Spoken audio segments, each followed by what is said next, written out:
Well, we think you've probably been sitting still long enough, so we are going to invite you to leave those seats, but not for long, just a couple of minutes, just to welcome a few people in the room.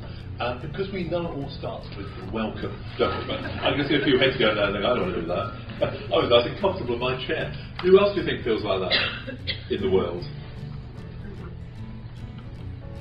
Yeah, the kids we're talking about today, yeah, many of them. But they have to kind of move around in informal situations like this. It's a nightmare. Yes, we're going to begin away over there by asking you to imagine if you could have it all, what would you love to see happening in this place?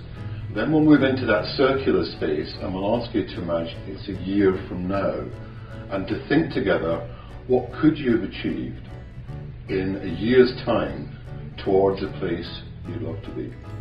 So it begins far away in a place you might never get to, but will always draw you somehow, and we'll end with, so here's some concrete next steps that we can take. Now we're going to ask you to really go for it, really go for it.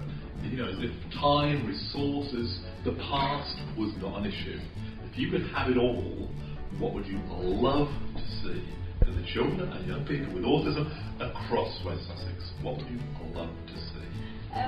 As a parent, the first thing basically is, I want to see my son happy.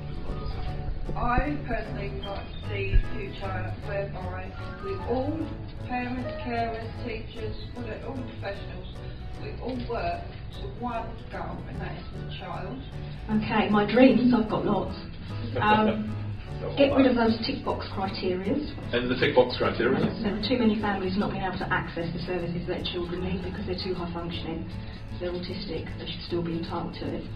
So I think to value the progress of all students that are in school and not just measure it by how many GCSE results they get at the end.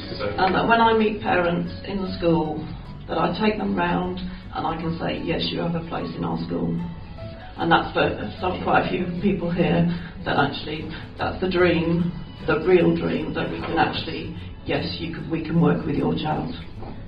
Well, we both sat there and thought separately, and we both came up with the same words, key words. We want them to be happy, and we'd like them to have choices. So we would like them to be able to look at different places and think, I'd like to go there, not that's the place that will have me.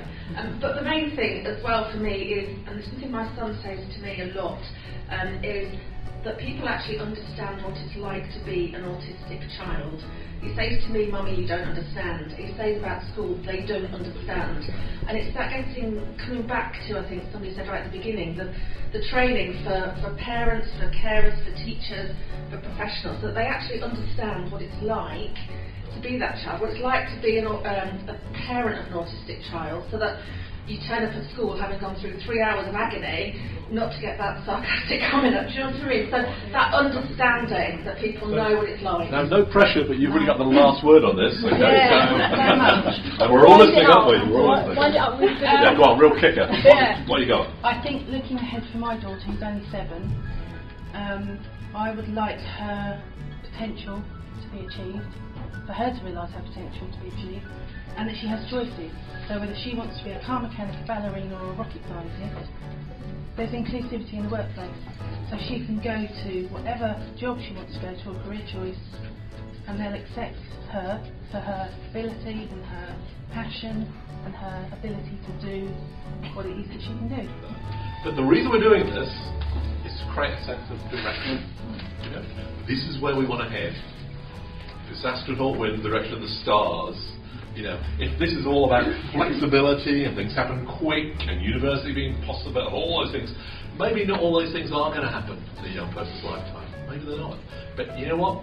Together, well, that's where you want to be heading. And that's the bit we want to get really clear. Because if you can be really clear where you want to get to, there's just a chance some of it might